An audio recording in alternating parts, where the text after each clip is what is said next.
Он рассказывает об истории и культуре родного края, не используя ни единого слова. С помощью языка жестов Баудин Бисултанов доводит до туристов всю необходимую информацию, а те внимательно следят за нашим героем, не упуская и малейшей крупицы знаний. За последние годы Чеченская Республика стала популярным туристическим направлением. В регион приезжают десятки тысяч гостей, в том числе и люди с ограниченными возможностями здоровья. Я узнал, что в других регионах существуют свои гиды, которые проводят экскурсии для глухих и слабослышащих. Но в Чеченской Республике такого примера я не видел, поэтому решил стать первым сурдоэкскурсоводом здесь. Поначалу было очень сложно и непонятно. Я не стал сдаваться и постепенно набрался немного опыта и уверенности в этом деле. Я посетил обучающие курсы, которые длились 2 месяца. После них я стал более уверенным и уже знал, что рассказывать людям и как произвести приятные впечатления. Баудин, как никто другой, понимает важность своей работы и подходит к ней со всей ответственностью. Он начал заниматься сурдоэкскурсиями год назад и с самого начала понял, что это его призвание. Раньше я подрабатывал в разных местах, к примеру, в такси. Но в один момент меня заинтересовала тема туризма. Я решил полностью посвятить себя ей. Это очень развитое направление в нашем регионе. А свободное от работы время я провожу с друзьями, выезжаю на отдых. Мне нравится то, чем я занимаюсь.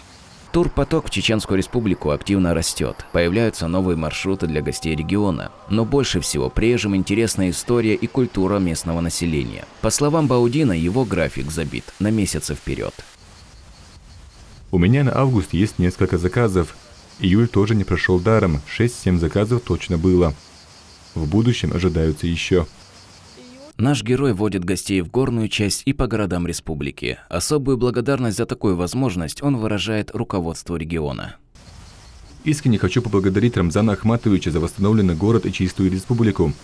Здесь есть все для полноценного развития человека. Также говорю спасибо Минтуризму за то, что дали пройти обучающие курсы и предоставили возможность обзавестись любимой работой.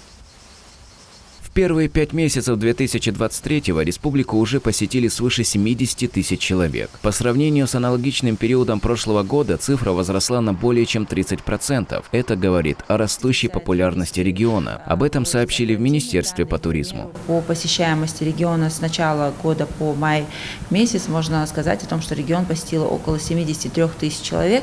За минувший 2022 год наш регион посетило около 306 тысяч человек. Но если вывести в целом статистику и говорить о динамике роста, то можно говорить о том, что каждый год наш регион посещает от 30 до 50% плюс по сравнению с аналогичным периодом прошлого года. С каждым годом возрастает и процент посещения региона людьми с ограниченными возможностями здоровья. В республике создаются все благоприятные условия для них. Эта цифра она была значительно ниже изначально, когда только начинался туризм в нашем регионе. То есть, если говорить о 2014-2015 году, эта цифра была там, наверное, несколько человек в год.